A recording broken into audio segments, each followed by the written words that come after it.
Training camp is underway. We got a big time guest. Nate Burleson is back on the Detroit airwaves.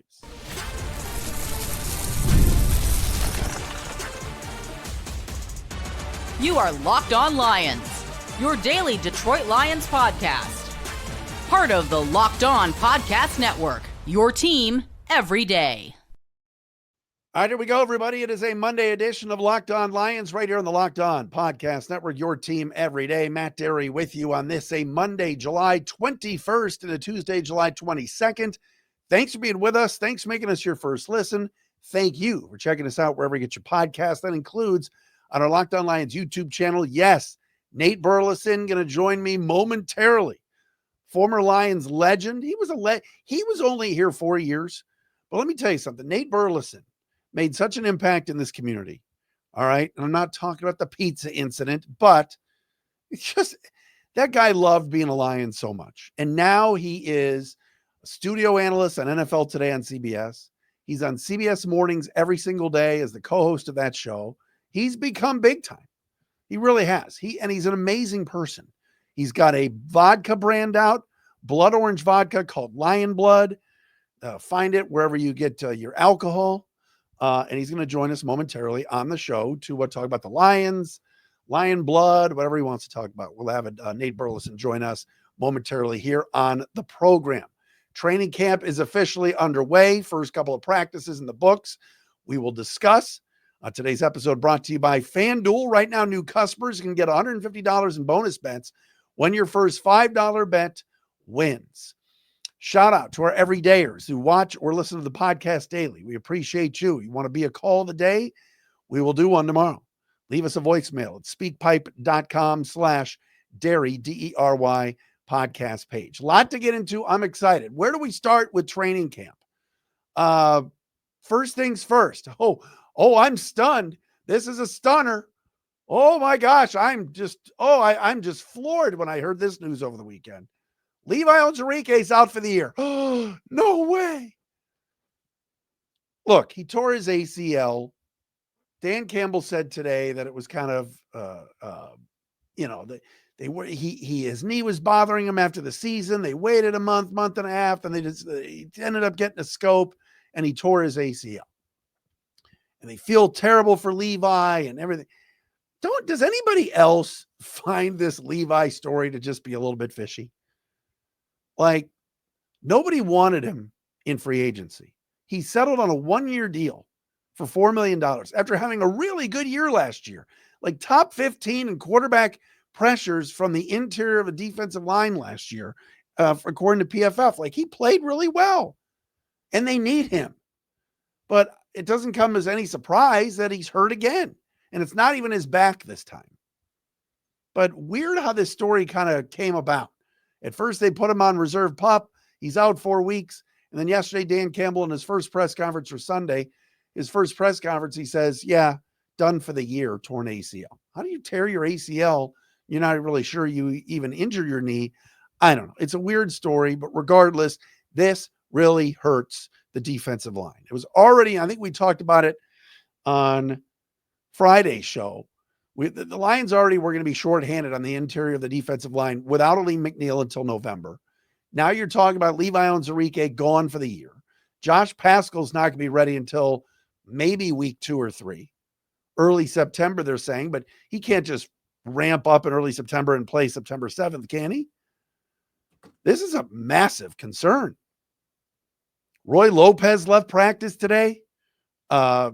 I'm telling you, the Lions are going to be relying heavily on Pat O'Connor. No offense to Patrick O'Connor. Fine Eastern Michigan Eagle, but they're thin up there.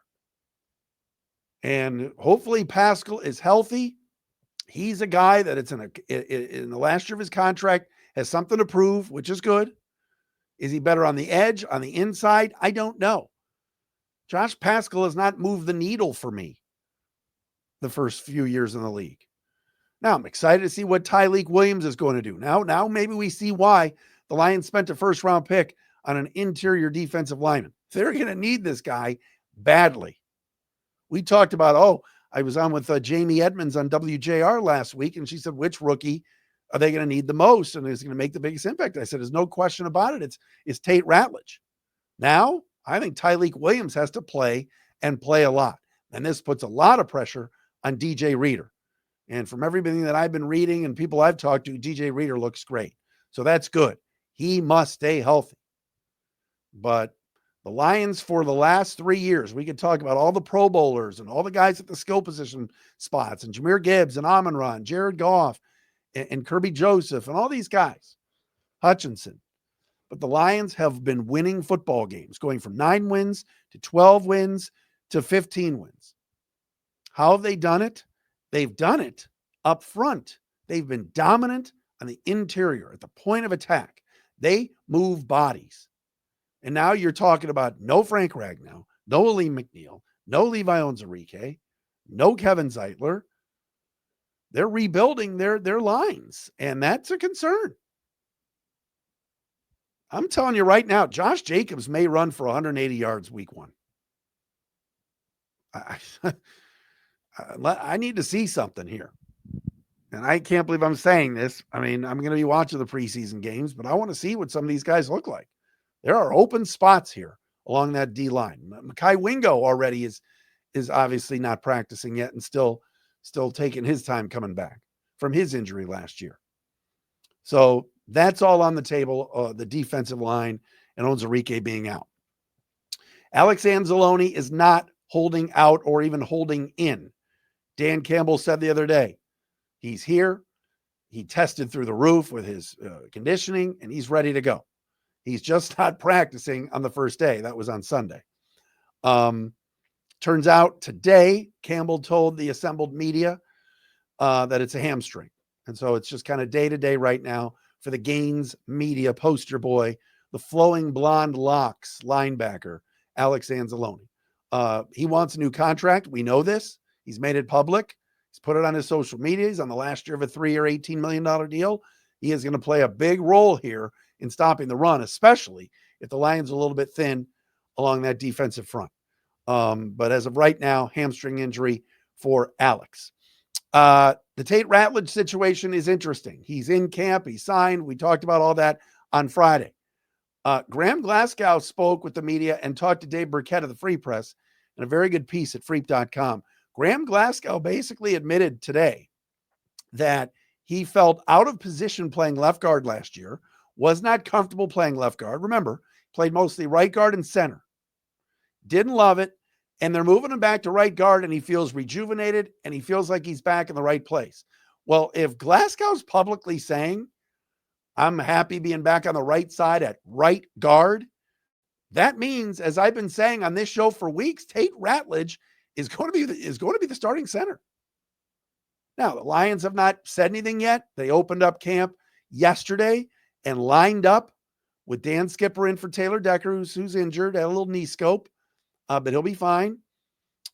Skipper at left tackle, Mahogany at left guard, Ratledge at center, Glasgow at right guard, and Sewell at right tackle.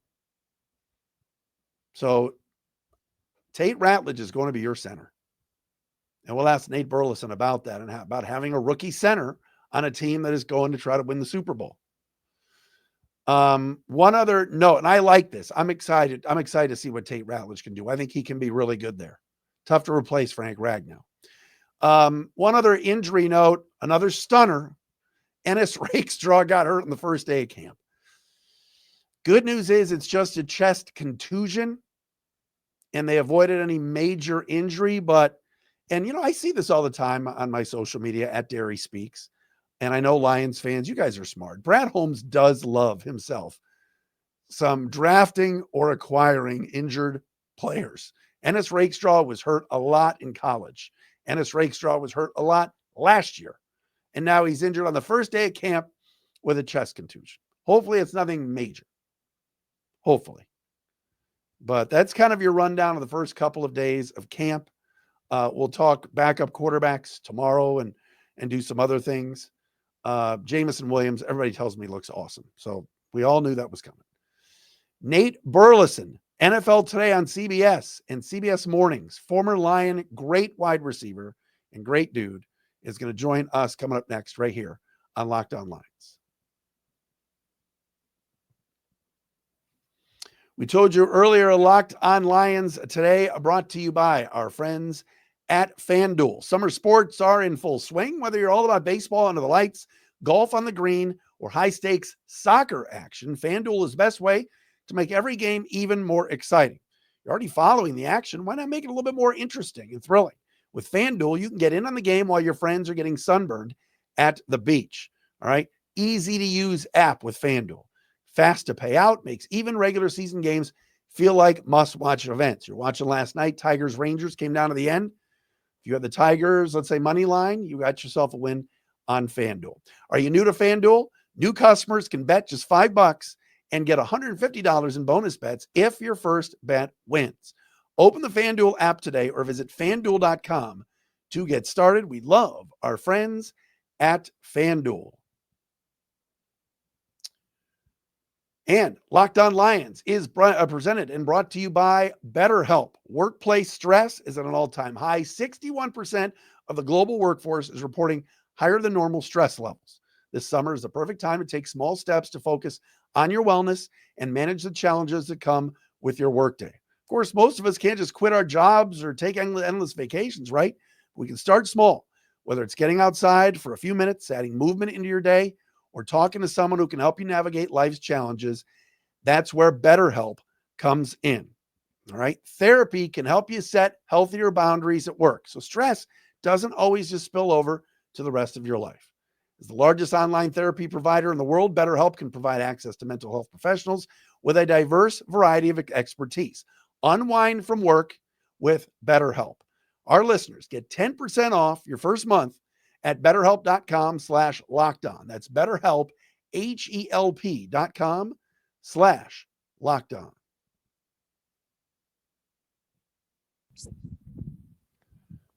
All right, as promised, here he is, live and direct on our screen. I can't believe it. It's been years. And now that you're so big time, Nate Burleson on CBS, I didn't think you had time for us back here in Detroit. It's great to see you. It's good to see you too, brother. You know, I always got time for you, man, whenever you need me. I'm mad that I missed you when I'm in town. I'm going to start coming back more often, so we got to do this in person for sure. I would love it. It's great to see you, Nate Burleson, of course, CBS Mornings, NFL Today, former Lions wide receiver. You were in town over Father's Day weekend, Lion Blood Vodka. You were at Valentine's in Ferndale, and I love that place. Did you love it or Yeah. what? I did, man. You know, this was something that's been in the works for quite some time. When I was playing for the Lions, I actually wanted to launch a vodka, but at that time, the NFL really it didn't really embrace athletes going into that space. Now you see it more often, but that was one of my biggest regrets. And then I just kept thinking about it. I'm like, why am I kicking myself in the butt when I can just try to do it? And I reached out to a few different brands, companies, and distilleries, and Valentine, Ruffino, they were the only ones that were like, no, we get it. Like we understand the vision. We think this is awesome, a way to give back to Michigan, hopefully create some drop jobs in Michigan and build something inside out. You know, not necessarily be worried about trying to compete with some of the biggest liquor brands in the world. If we get there, we get there. But more importantly, to try to do something dope in Michigan. And we really embodied everything from how it's made with high quality to the people that are making it. And hopefully people try it and they love it. People can get it here, correct? I mean, like anywhere. I know you were at a Kroger, you're at Valentine's, but where can people get it? Yeah, we're in liquor stores. We're in a handful of restaurants, slowly building on that. We have some in Illinois. Minnesota just reached out, so I'm going to go out there and do an in-store signing. Like you said, Kroger's. Really trying to start inside out, and then fingers crossed. I have a phone call coming up, the second phone call with the folks that are working all the partnerships over at the stadium. So hopefully you'll be able to get a suite and see Lion Blood Orange on the order menu, or even maybe create a Lion Blood Lounge there at the stadium. But we're really trying to start small and then build inside out. But for me, I'm a drinker. That might not be popular to say these days, but when I like to relax, I like to sip on a little something. I'm a Yeah. vodka guy, and for me, I know there's a ton of like citrus flavored vodkas out there, but I haven't seen too many like blood orange vodkas. So then I'm thinking alliteration, play on words, lion blood orange. Let's do it, and let's do it right. So I promise you, if you sip on it, you're gonna love it. This is one of those drinks you can have on the rocks, or you can mix it and you can drink it year round. All right. I love that. Nate Burleson with us.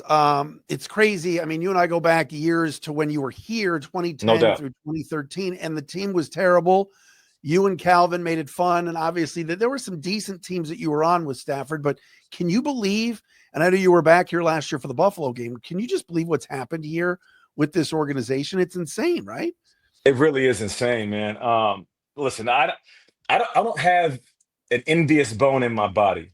Um, and I bring this up because not that I'm envious of the Lions. I'm going to segue, but I promise you I'll bring it back, Matt. Yeah. So I watched these teams celebrate their Super Bowl victories, right? I looked at the Philadelphia Eagles ring with the wings popping out, and every year they just get more exotic and special and more expensive. And that's when I get envious. Like, damn.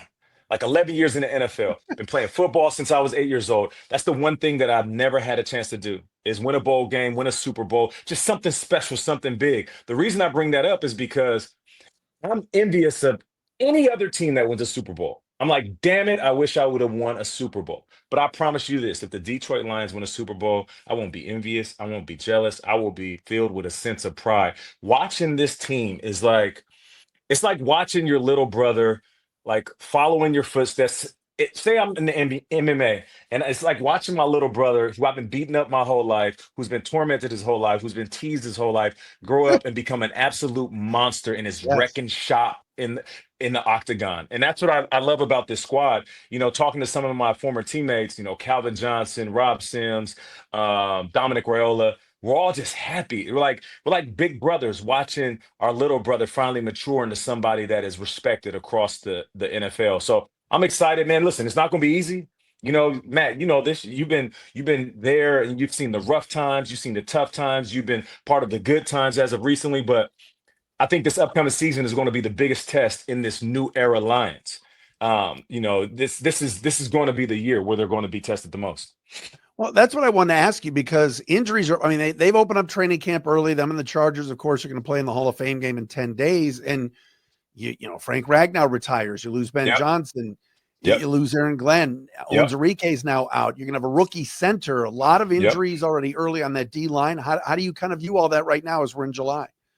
It's tough because you know you finished last season, and we're all saying the same thing to ourselves. Yeah, but if we didn't get injured, I mean, listen, we could take a few guys, a handful maybe, 8 or 9. But when you're talking about double digits guys that are impactful on both sides of the ball, we're all saying the same thing. If the Lions didn't get as banged up as they were, it would have been our season. Now all of a sudden you're having these issues early on, and it's a little frustrating. But I just hope that this injury bug, it's the early wave, and that's the only wave. The thing that hurt us last year is that the wave hit us and it just remained consistent and it ramped up at the end of the year. We've been around this game long enough, Matt, to know like the injury bug is supposed to hit you. It's supposed to be like COVID, man. You can't taste nothing, can't smell nothing, then it's gone.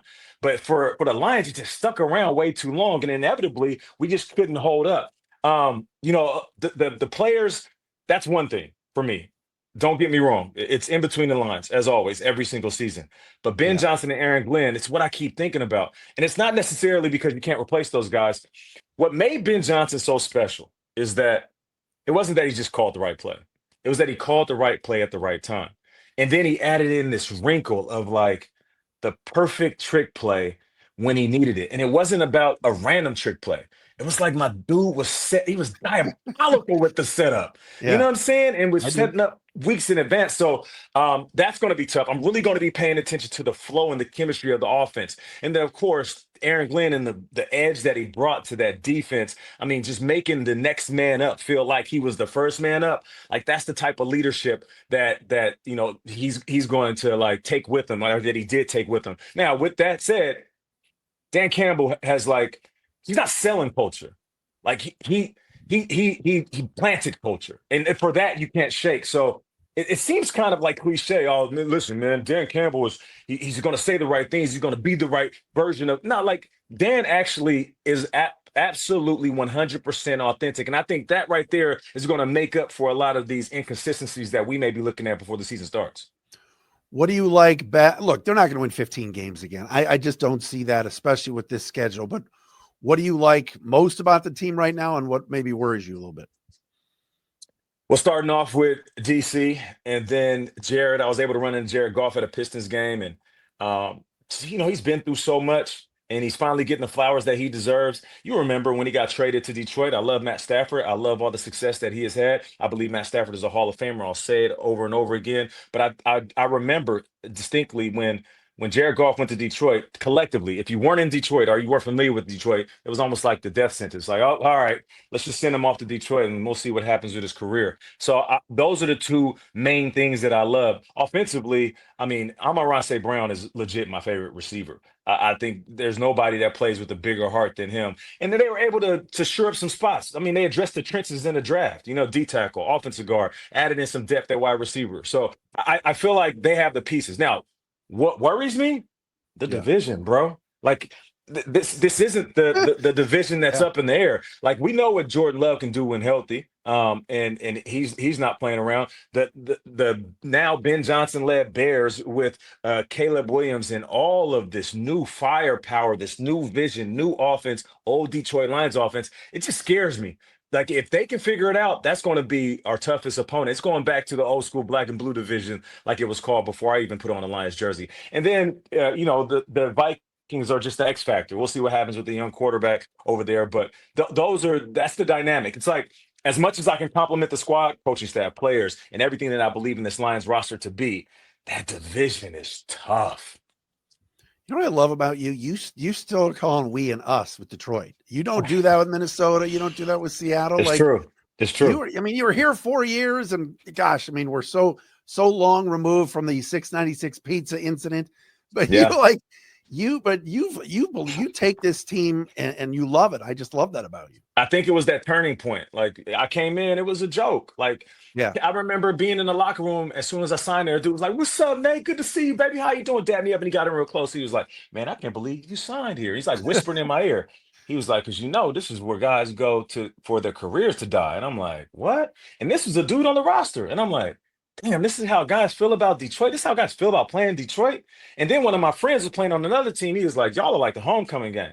And I remember those two things just stuck with me my first year in Detroit. And I'm like, nah, man, F that. Like, at the very least, whether I play the best version of football, whether I fulfill expectations, I just want this team to have some sort of level of respect when we step on the field. So even though we didn't do any damage in the playoffs, I just remember making the playoffs that year at home in front of our crowd against the Chargers.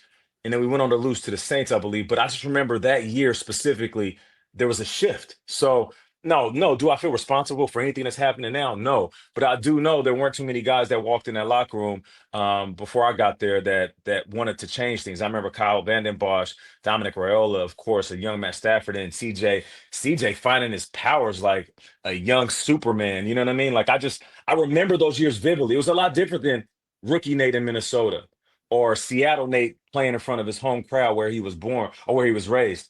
Detroit, it was like my farewell to football. You know what I mean? Like my deep kiss goodbye to the game. By the way, when you were back here, I know you were back here for the event in a Pistons game. Like, what's your go-to? Is there a spot you have to always hit when you're back in the 313? Oh man, you know what? Now that downtown is buzzing, I mean a lot more than what it was, a decade ago. I just get out and I start walking around. And like I know, you couldn't always just get out and walk around downtown. There's wasn't a lot of places you can get out and walk around. So I just like that the city's buzzing, man, and I just pop into small, quaint, boutique restaurants, just try to support. And anytime somebody see me, stop, take a picture, hug, and high five, man. Anything I can do to give back to Detroit. CBS Mornings, what time you waking up in the morning to get into the studio?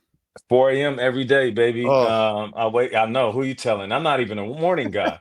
You know what I'm saying? But now I wake up at 4 a.m., headed to the city, makeup at 6, live at 7, done at 9, and then I go shoot my stories, different things that we're doing, everything from politics, food, pop culture, movies and music, and of course, sports.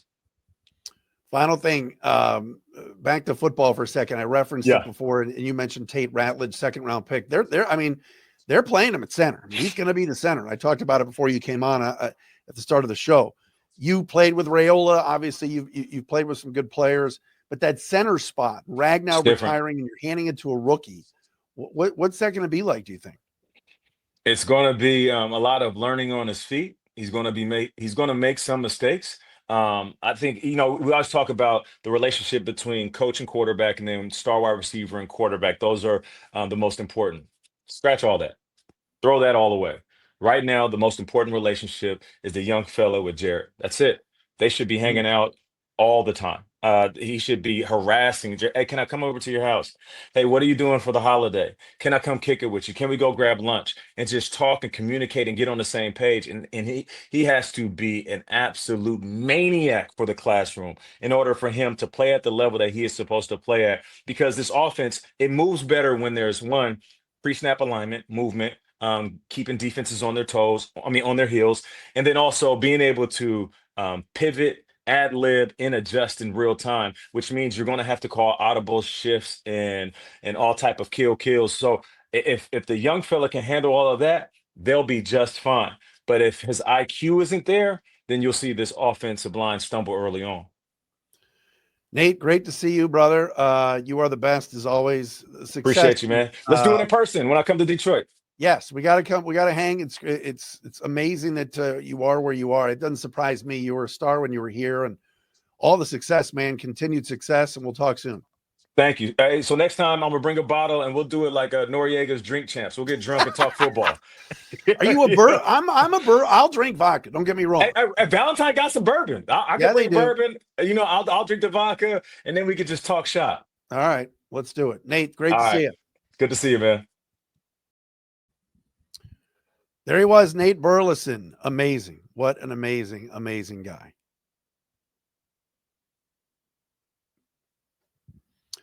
Locked On Lions today are brought to you by our friends at Rugiet. Yes, guys, you've probably heard of Viagra. Of course you have. Or Cialis. Maybe you even tried them. But if you're looking for something beyond the usual pill, it's time to meet Rugiet Ready. Rugiet Ready is a next-gen prescription treatment designed to amplify arousal in the brain and boost blood flow. Unlike the usual pills, it can take hours. Rugiet's 3-in-1 formula dissolves under your tongue and kicks in fast, on average in 15 minutes. Effects can last up to 36 hours, so you can stay confident and control when the moment is right. All right. What I love about Rugiet is it's completely online. Rugiet connects you with a board-certified doctor and ships your treatment discreetly to your door. Head to Rugiet.com/LockedOnNFL. Use code LockedOnNFL to get 15% off today. That's RUGIET.com/LockedOnNFL and use promo code LockedOnNFL for 15% off. Individual results may vary with prescription treatment. Compounded drugs are permitted to be prescribed under federal law, but are not FDA approved and do not undergo FDA safety, effectiveness, or manufacturing review. Please visit the Rugiet website for full safety information.